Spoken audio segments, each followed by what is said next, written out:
Active noise canceling technology doesn't actually remove sound. It's a trick of physics. The headphones have tiny microphones that listen to the environment, and then they generate an inverted frequency, an anti-wave. It's called phase cancellation. When the two waves meet, they flatten each other out.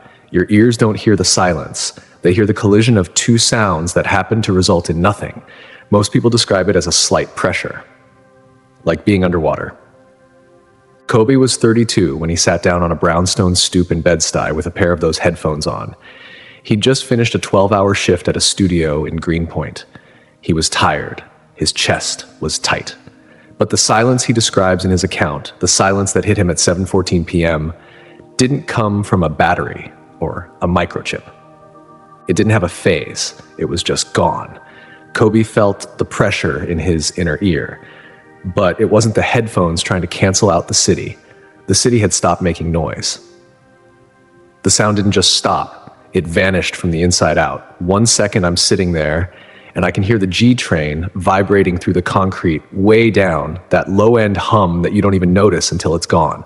Then it's just dead air, pure digital zero. I reached for my ears. I thought maybe my headphones had just shorted or the battery exploded and fried my eardrums. I couldn't even hear my own breathing. My chest felt like someone had parked a truck on it. I tried to gasp, but there was no air. Not like I was choking. It was like the air had turned into something solid, something that didn't vibrate. Look, I'm trying to tell you this, right? I'm a sound guy. I know what silence sounds like. I've spent half my life in soundproof booths that cost $50,000 to build. Those rooms are quiet, but they still have a floor. You can hear the blood moving in your head. You can hear your heartbeat if you sit long enough. This wasn't that. This was a complete loss of signal. I'm jumping around. I know. I have to go back to Keisha. We'd been fighting for 3 hours. The kind of fight where you're both saying things just to see where the breaking point is. She'd finally had it. She grabbed her bag, the one with the broken zipper I never fixed, and she walked out. The door slammed so hard, a picture frame in the hallway fell over. I didn't go after her. I was too tired. I was 32 and I felt 80. I just sat there in the dark for a minute. Then I grabbed my headphones and went outside. I sat on the steps. The stone was still holding the heat from the day. April in New York is usually cold, but it was a weirdly hot night. I put the headphones on. I needed to block it all out. The sirens on Nostrand, the neighbors screaming at their dog, Keisha's voice still ringing in my head. I put on this one track, a deep bass ambient thing I'd been mixing. I remember the timestamp on my phone, 7:12. The kick drum hit and it felt good. It felt like it was holding me together. But then at 7:14, the kick drum it didn't finish the beat. It started to hit and then the frequency just dropped off a cliff. I looked up. There was a guy across the street unlocking his bike. He was dropping his keys. I saw them hit the sidewalk. I saw them bounce. No sound. A taxi turned the corner, its tires hitting a pothole. No thud. Nothing. It was like the world had been muted by a master fader. My vision started to go weird. Not blurry. Sharp. Too sharp.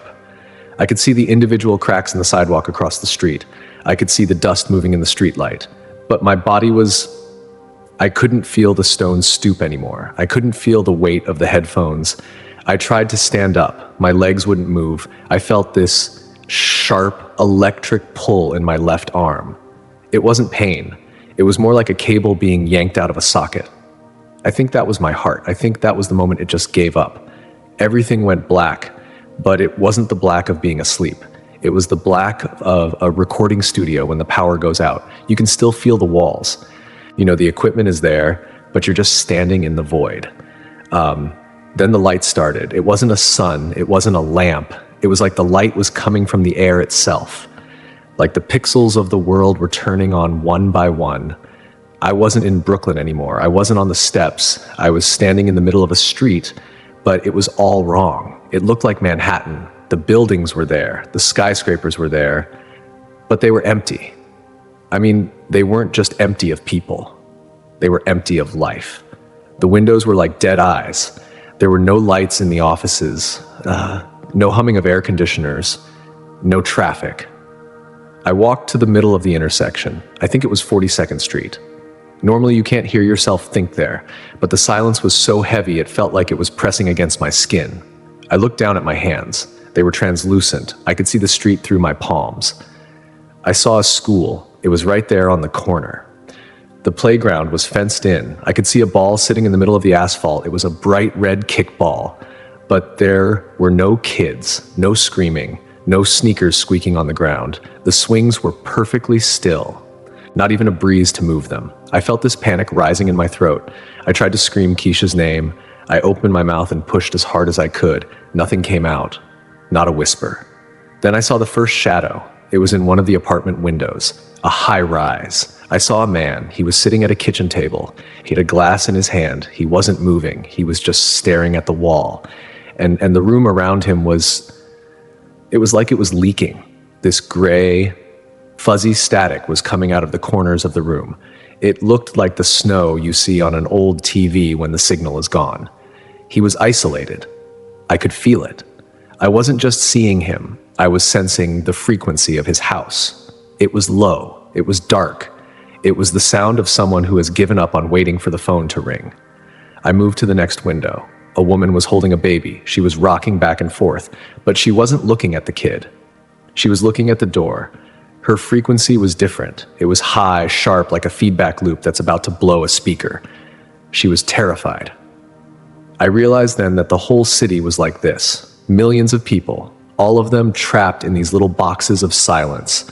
They were right next to each other, but the signals weren't connecting. The static was everywhere. It was eating the buildings. It was eating the streets.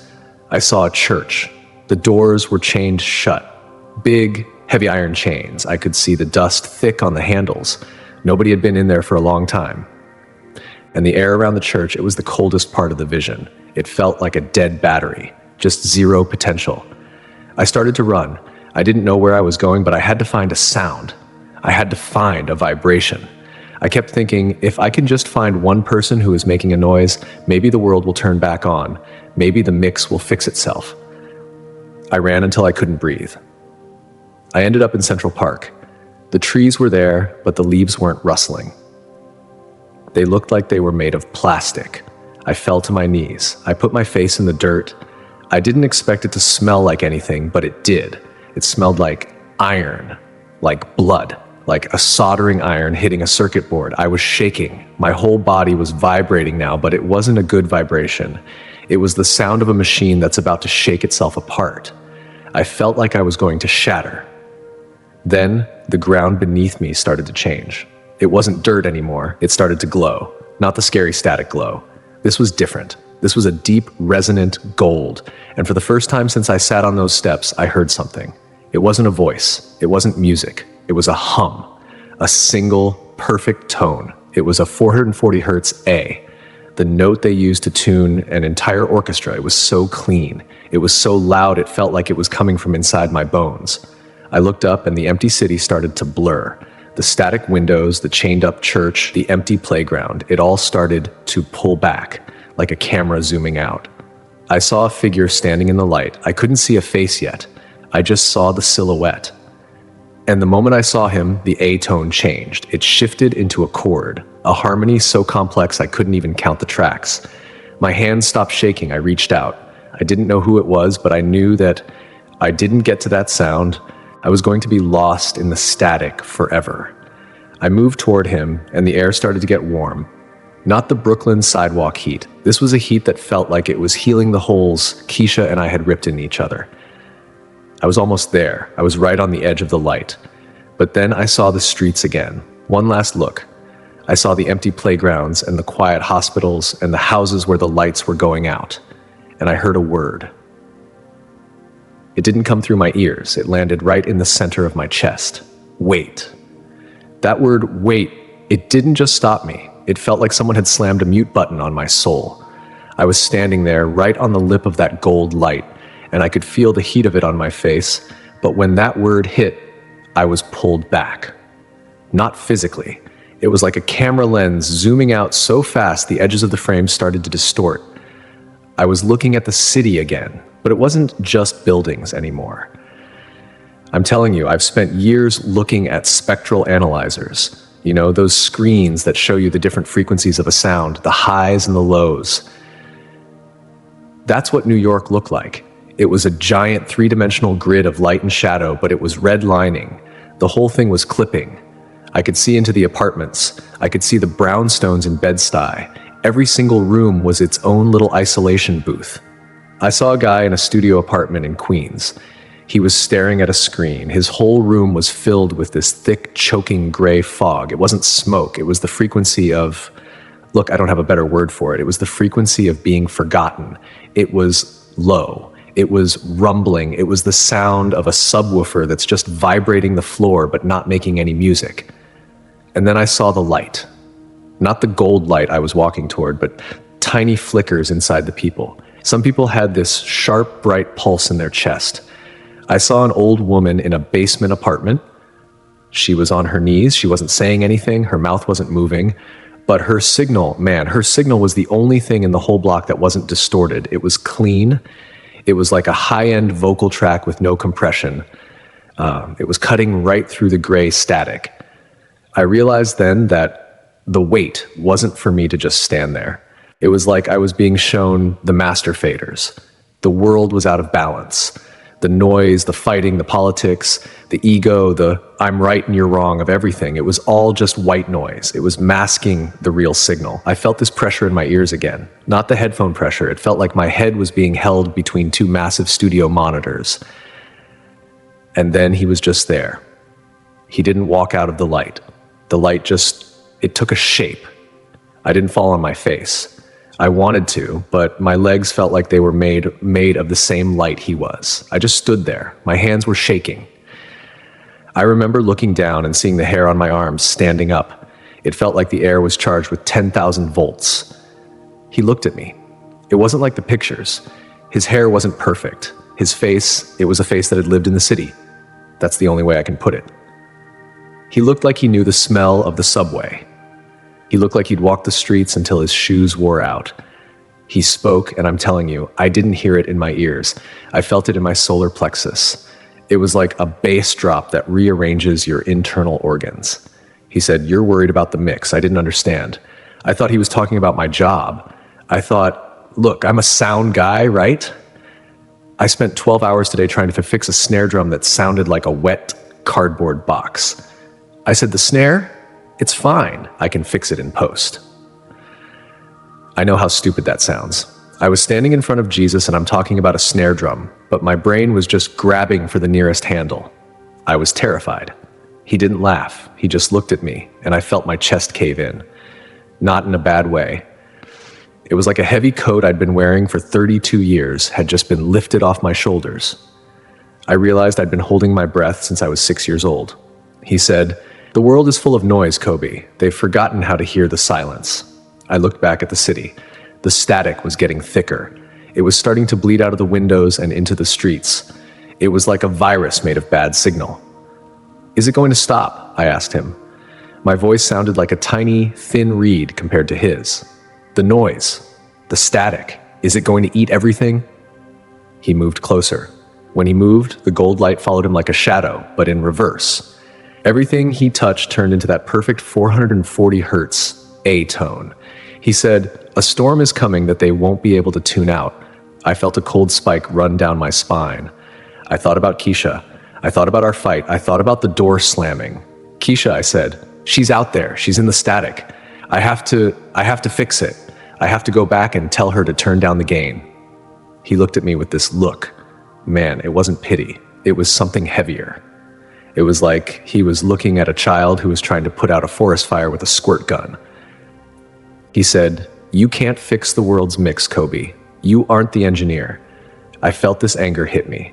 It was weird. I was standing there in the light and I was actually mad. Then who is? Because the signal is garbage. People are dying in their rooms and they're alone and the churches are locked and nobody is listening to the A-tone. It's all just static. I was yelling. I was actually yelling at Jesus. My face was hot. I could feel the tears hitting my cheeks, but they felt like liquid silver. He didn't get angry. He just reached out and put his hand on my shoulder.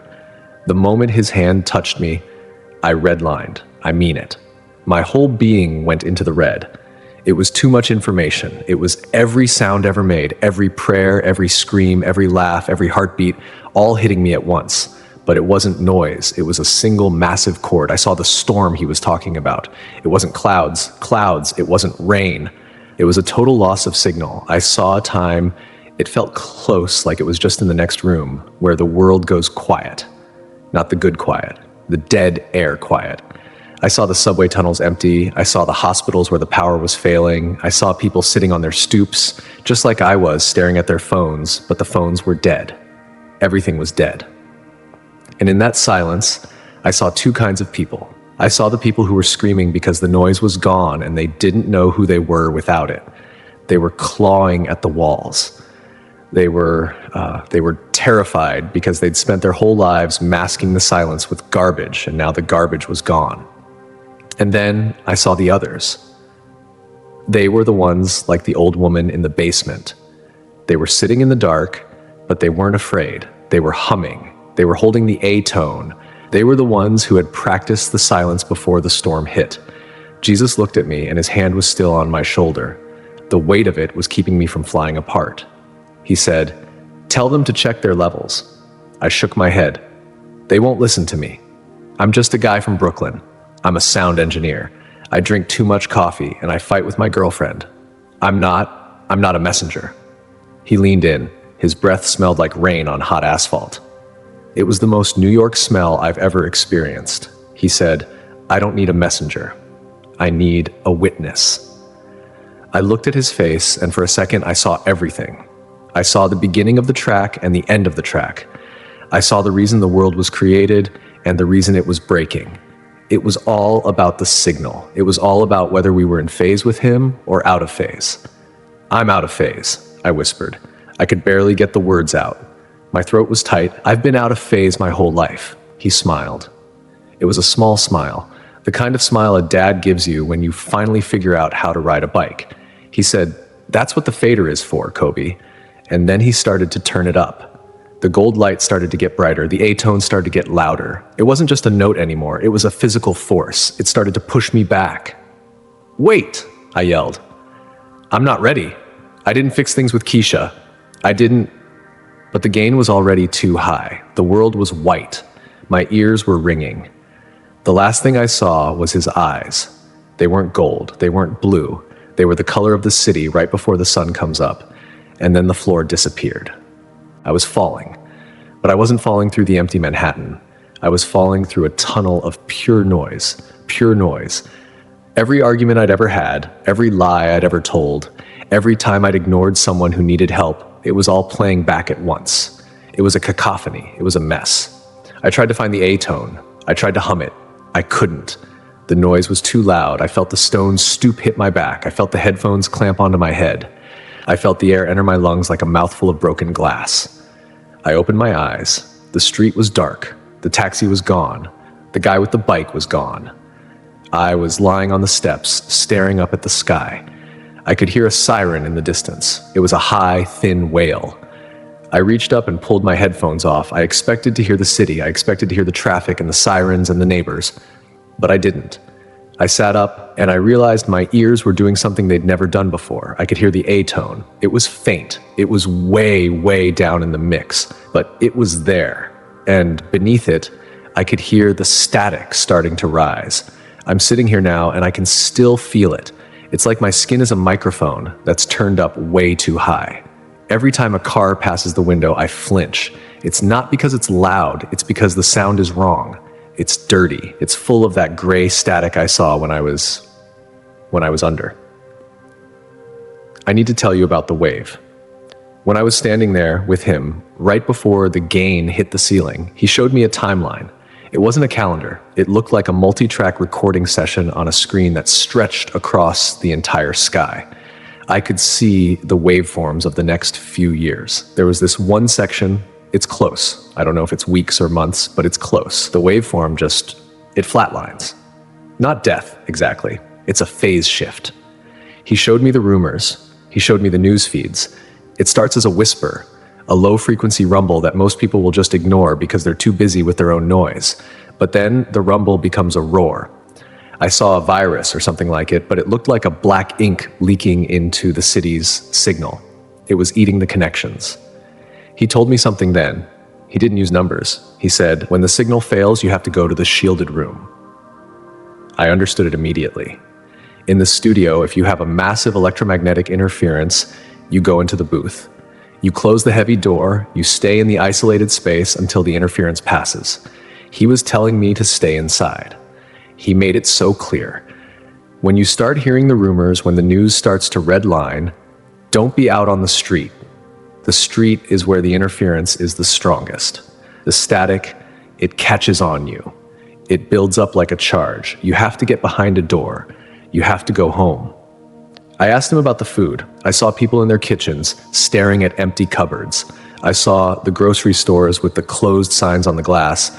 He said, you wouldn't start a session without checking your power supply.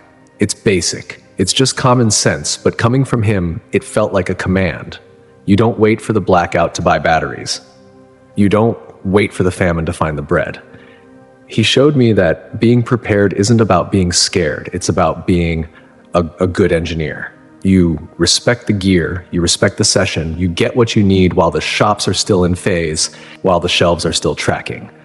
I'm trying to get this out fast because I can feel the memory starting to compress. The last thing he showed me was the second wave. This one was darker. It was a total harmonic distortion. It was what happens if the world hears the first warning and just turns the volume back up to drown it out. He showed me that if we don't find that A tone in the silence, the next sound is going to be the one that breaks the speakers. I woke up on the stoop. I told you that. But I didn't tell you how I got to the hospital. I was lying there. My heart was doing this weird, irregular flutter, like a damaged cable trying to pass a signal. I could hear someone screaming. It was Keisha. She'd come back. She'd forgotten her keys, or maybe she just couldn't leave it the way we left it. She found me slumped against the iron railing. My headphones were on the sidewalk. She was over me, and her face, man, her face was the first thing I saw that wasn't light. She was crying. Her frequency was all over the place. Just raw, uncompressed pain. I tried to tell her. I tried to say, Keisha, check the levels. We're out of phase. But my jaw was locked. My tongue felt like a piece of lead. Then the sirens got loud. Real loud. The EMTs, they were fast. I remember the feeling of the stretcher. It felt like I was being loaded into a flight case. Everything was metal and hard edges. They hit me with the paddles in the back of the rig. That was the worst part. When they shocked me, it wasn't like the light in the vision. It was a dirty, violent surge. It felt like a power spike that blows every fuse in the building. I saw white, but it was a jagged, ugly white. Then I was in the ER. If you want to know what hell sounds like, go to a New York City emergency room at 2 a.m. on a Tuesday. The beeping, the monitors, the guy in the next bay screaming for his mother, the nurses running. It was the noise he told me about, but it was concentrated. It was a direct injection of static. I laid there for 3 days. They told me my heart had a conductive anomaly. That's what the doctor called it. A conductive anomaly. I wanted to tell him, no, doc, it was a signal failure. I was redlining. But I stayed quiet. I just listened. I listened to the hospital. I realized that the doctors and the nurses, they were all trying to fix the speakers, but nobody was looking at the source. Nobody was hearing the A tone. I saw Keisha sitting in the chair by my bed. She was exhausted. She looked smaller. So I reached out and took her hand, I didn't say, I saw Jesus. I didn't say the world is ending. I just said, I'm sorry for the noise, Keisha. I'm sorry I couldn't hear you. She started to cry again, but it was a different sound this time. It was a release. I've been home for 13 days now. I haven't gone back to the studio. I can't sit in a room and obsess over a snare drum anymore. It feels like rearranging deck chairs on a ship that's already hit the berg. I spend my time in the apartment. I've been buying things, rice, water, canned stuff. I'm not crazy. I'm just preparing for the session. I'm getting the booth ready. I walk the streets of Bed-Stuy sometimes just to see. I look at the people on the subway. I see the gray static clinging to them. I see the way they're all shouting into the void, trying to find a signal that isn't there. I want to grab them. I want to tell them to go home. I want to tell them to find a quiet room and just wait for the A tone. I'm telling you this because I was told to. Not because I want to be a preacher. I'm a sound guy. I'm just a witness to the waveform. The storm is coming. The distortion is already starting. You can hear it if you pull your headphones off. You can hear it in the way people talk to each other. The gain is too high. The world is about to clip. I'm sitting here in my kitchen. The light is coming through the window. It's that early morning light, the color of his eyes. I'm listening. My ears, they're different now. I have this tension in the back of my jaw. It's always there. It's like my body is waiting for the next beat to drop. I don't listen to music anymore. I can't stand the fake vibrations. I just sit here. I sit here and I listen to the silence of the apartment. I'm waiting for the master fader to move. I'm waiting for the signal to go to zero. I have my hand on my chest. I can feel the conductive anomaly. I can feel the flutter. It feels like a countdown. I just hope I've got enough shielding. I hope that the door is heavy enough when the dead air finally hits Brooklyn. The medical report from the night of Kobe's collapse notes a period of asystole, flatline, lasting approximately 4 minutes and 22 seconds. In clinical terms, 4 minutes is the threshold. It's the point where the brain begins to suffer from a lack of oxygen. It's where the physical record usually ends.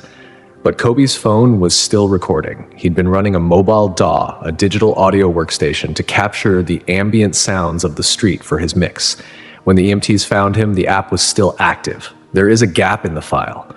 At 7:14 p.m., the audio of the Brooklyn street simply cuts out. There's no fade, no glitch.